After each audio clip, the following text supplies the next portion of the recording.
Aku mau melakukan ini sebagai suatu pertobatan.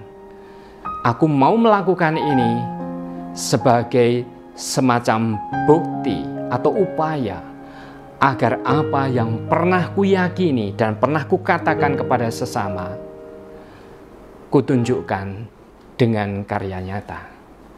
Beri kami semangat untuk melayani.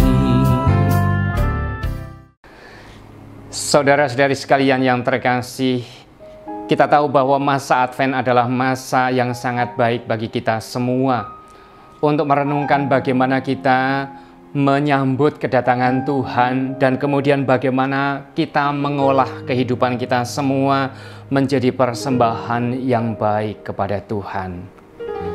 Injil hari ini yang diambil dari Injil Matius bab 21 ayat 28 sampai dengan 32 menceritakan bagaimana seorang anak diperintahkan oleh bapaknya dan bagaimana responnya.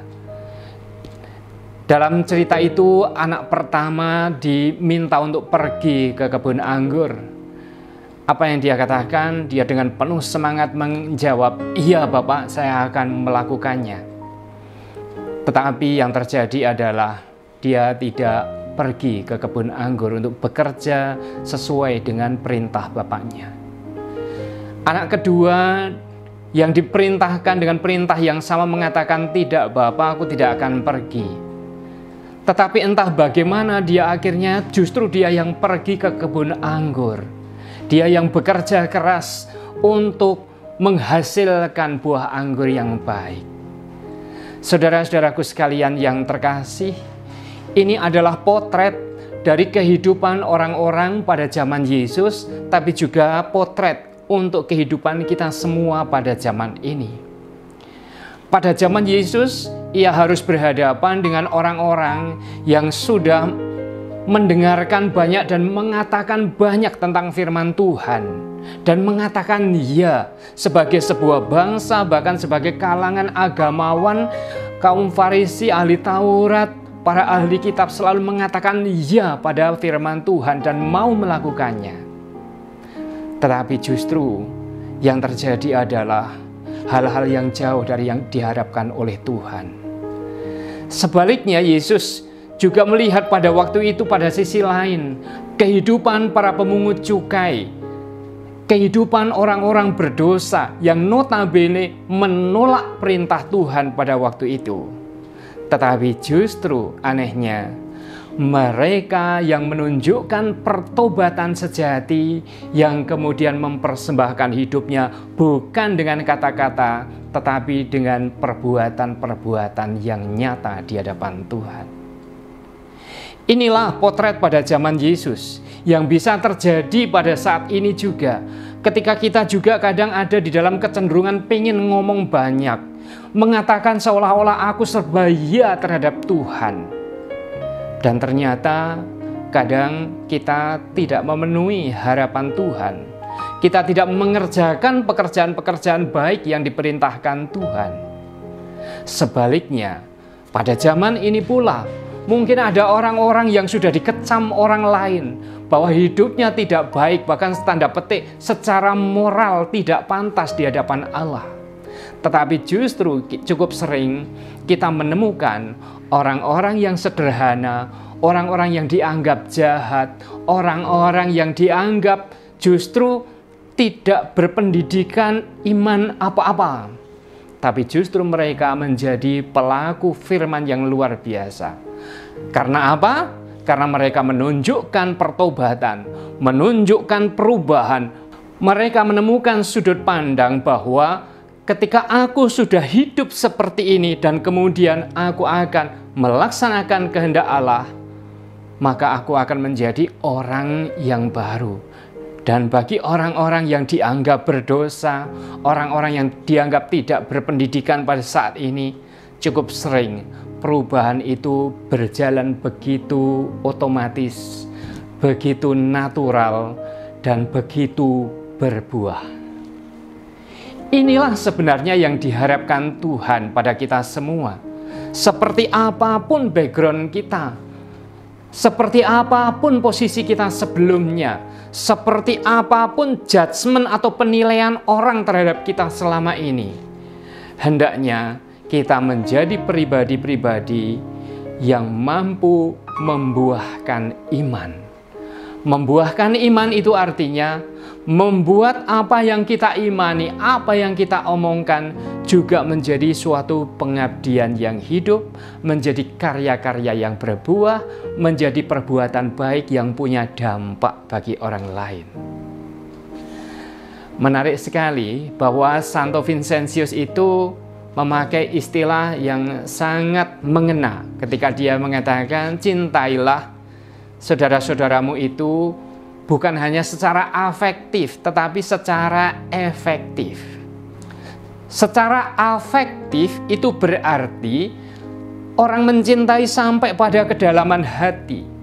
Ada keprihatinan, ada sentuhan di hati, ada belas kasihan, dan kemudian ada gerakan hati ketika melihat nasib orang lain. Tetapi bagi Vincentius dikatakan, maaf, itu belum cukup. Cinta Kristiani atau cinta Vincentian bahkan harus menjadi cinta yang efektif, cinta yang membawa efek, cinta yang punya dampak. Bagaimana itu terjadi? Santo Vincentius mengatakan, kalau kamu juga membuat setiap orang di sekitarmu itu juga mencintai apa yang dicintai oleh Yesus. Nah, itu cirinya orang yang berusaha efektif itu adalah membawa sesuatu yang baik, mewartakan apa yang dicintai oleh orang yang kita cintai. Kalau Anda mengatakan cinta Yesus, ya berarti kita mencoba membuahkan apa yang diperintahkan oleh Yesus. Dan itu yang kemudian disebut efektif, cinta yang efektif.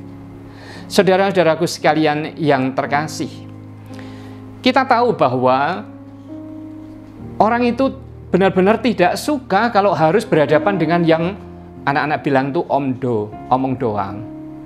Atau kalau orang tua-tua itu mengatakan wit gedang awai pakel, ngomongnya gampang tetapi ngelakoni angel. Ketika kita itu mengatakan itu seolah-olah serba mudah, kemudian mengkhotbahkan gitu, ternyata tidak melakukan dan merasa bahwa melakukan itu memang sulit.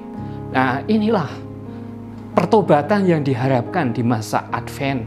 Ketika kita mau menyambut kedatangan Tuhan, sambutan kita itu bukan persoalan musik yang syahdu, bukan persoalan warna-warni pakaian yang kita siapkan, bukan pertama-tama pohon Natal seindah apapun yang kita siapkan, bukan pernak-pernik yang mau kita tampilkan pada masa Natal nanti.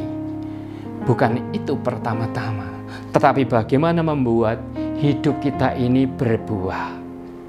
Bagaimana hidup ini bisa berbuah kalau kemudian kita juga tidak membawa semuanya itu di dalam praktek kasih.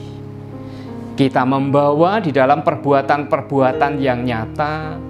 Kita membawa semuanya itu juga dengan kerja keras yang oleh Santo Vincentius dikatakan dengan mencucurkan keringat, dengan menyingsingkan lengan baju. Saudara-saudaraku sekalian yang terkasih, semoga Advent sungguh-sungguh menjadi masa berkat bagi Anda sekalian. Masa berkat ini bukan berarti bahwa segala sesuatu yang kita inginkan itu dipenuhi oleh Yesus. Segala permintaan kita akan barang ini, barang itu dilancarkan. Bukan hanya itu. Kita menjadi orang penuh berkat ketika kemudian kita menjadi orang-orang yang juga memberkati, orang yang bisa membawa berkat, orang-orang yang kemudian dari tutur kata dan perbuatannya membuat orang lain juga merasa satu, hidup dikasihi, dan yang kedua, mereka juga ikut terpanggil untuk mengasihi. Jaringan iman seperti inilah yang diharapkan muncul dari setiap orang yang mengikuti jalan Tuhan. Ketika Natal sudah menjadi begitu dekat, Saatnya bagi kita untuk menantang hal konkret di dalam diri kita. Kalau kita sudah mengatakan banyak, kalau kita sudah mendengarkan banyak dari Tuhan, kemudian apa yang mau kita tanam, apa yang mau kita petik, apa yang kemudian mau kita buahkan menjadi perbuatan yang nyata. Coba petik satu hal yang Anda yakini, buahkan itu menjadi sebuah aksi yang nyata, dan ketika Anda melakukan, katakanlah di dalam diri Anda, aku mau melakukan ini sebagai suatu pertobatan. Aku mau melakukan ini sebagai semacam bukti atau upaya agar apa yang pernah kuyakini dan pernah kukatakan kepada sesama, kutunjukkan dengan karya nyata. Semoga dengan demikian Kristus menjadi begitu mengakar di dalam hidup Anda, dan Natal nanti menjadi sumber sukacita yang sungguh-sungguh membahagiakan hidup Anda dan keluarga. Tuhan memberkati. Aku